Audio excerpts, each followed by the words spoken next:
Number 20 LSU looking for their 7th straight home win against number 3 Texas A&M. Aggies are the only undefeated team in the SEC, seeing their first 8-0 start since 1992. In mid-second, Aggies up 14-9, 3rd and 7 from midfield. Marcel Reed throws it. Ashton Bethel-Roman, what a one-handed snag. And then he runs in for a 47-yard gain. Bethel-Roman with a catch of the year candidate. Great hands on that one. Or great hand, I should say. 3 plays later, 3rd and goal. Oh! Reed's throw intercepted by A.G. Halsey. Gets tackled after returning it for 25 yards. One of 2 picks from Reed in the first half, so definitely not what he wanted to start out against LSU. Ensuing LSU drive, Harlan Berry runs it in for the 7-yard touchdown. LSU up 18-14 at halftime. Texas A&M, first time trailing at halftime this season, so let's see what they're made of. Well, did they answer? Reed scrambles in for the 5-yard score. Aggies up 21-18, his 2nd rushing TD of the game.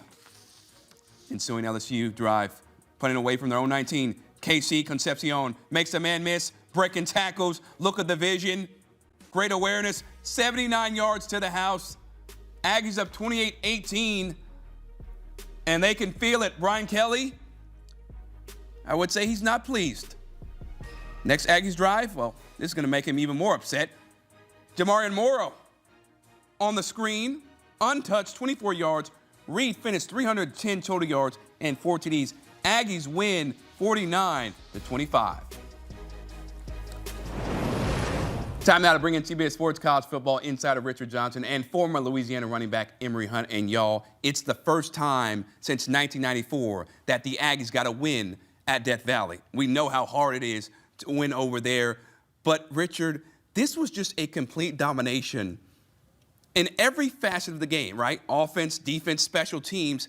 What impressed you the most about the way the Aggies showed out on national TV? Well, first of all, it's a new low in the Brian Kelly era, just to come in and get absolutely blown out at home. It's Saturday night at Death Valley. Your place is supposed to be a fortress, and A&M came in, walked into your trap, take over your trap. It's that situation. I think at the end of the day, for the Aggies, shaky in the first half, right? Yeah. You put the turnovers on there, kind of didn't really get into their groove, but then the cream rose to the top at the end. I think that's the mark of this A&M team. They get stronger over the course of the game. They make adjustments. They find what's working for them on the given day, on the given night. They use edgewise advantages, and then they take off, and that's what they did in the second half of this game. This reminded me so much of the old school wrecking crew defense of the 1994 team in the 90s, early 90s of Texas A&M, where they beat you up physically up front. They get to the quarterback. They do a great job of dictating the terms on defense. Then on offense, they bludgeon you with their running game. And so when you have that ability to run the football when you want to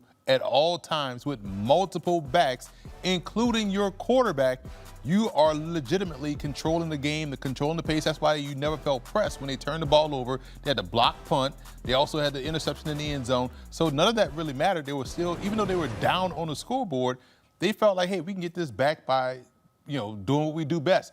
Punch you in the mouth offensively and getting you off the field on defense, and they did exactly that. This was a great performance. LSU got the safety, and we didn't even... Right! They got the safety. We're not even talking about that. They had a lead in this game. Forgot about it, yeah. They had a whole lead in this game. But they kept getting field goals, right? They weren't able to capitalize as much when it came to those turnovers and good field position. But going back to the rushing point, Marcel Reed had 108 rushing yards. Yeah, he put the Lamar on him. Right, right. What was crazy was how he never felt pressed. Like we saw it was crazy because watching him juxtaposed to Garrett Nussmeier, he was consistently under siege.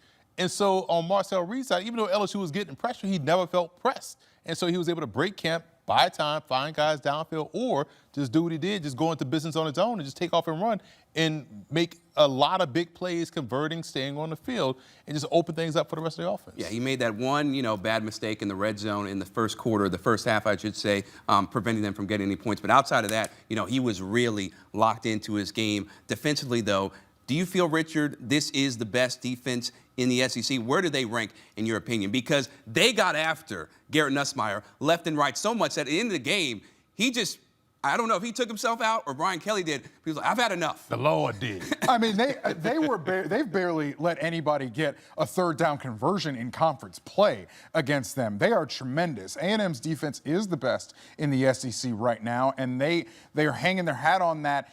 It's not the same way of like the 2021-2022 Georgia That's defense where they're shutting everybody down, right? But what they are doing is they're just getting enough stops, and then that offense gets going, and just like you saw tonight, they're able to take off.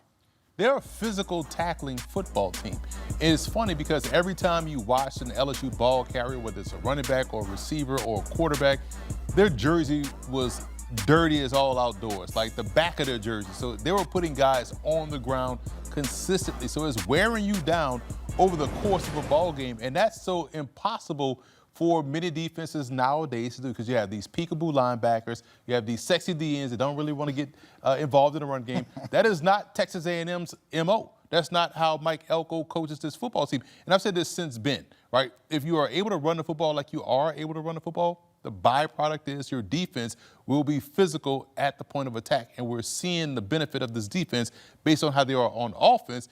And no one wants to deal with that downward pressure, down and down out over the course of 60 minutes. The worst thing against this A&M defense, you get into third down situations, Mike Elko's drawing them up now. Yeah. Mike Elko is using unique ways to get to the quarterback, all different kind of ways to bamboozle LSU's offensive line in this game. They had a freshman at one point in time at left tackle. They were trying to figure out different combinations to try to get these guys blocked, but that pass rush led by Cassius Howell is just so good right now for A&M. They are so good on defense right now. And it was so great to watch that because the front end helps out the back end. How many times we watched the game, we're watching this game, it was like, man, they challenging those routes on the perimeter every time. That one play with Scooby Williams where Scooby Williams knows where that receiver is going into the flat. Right.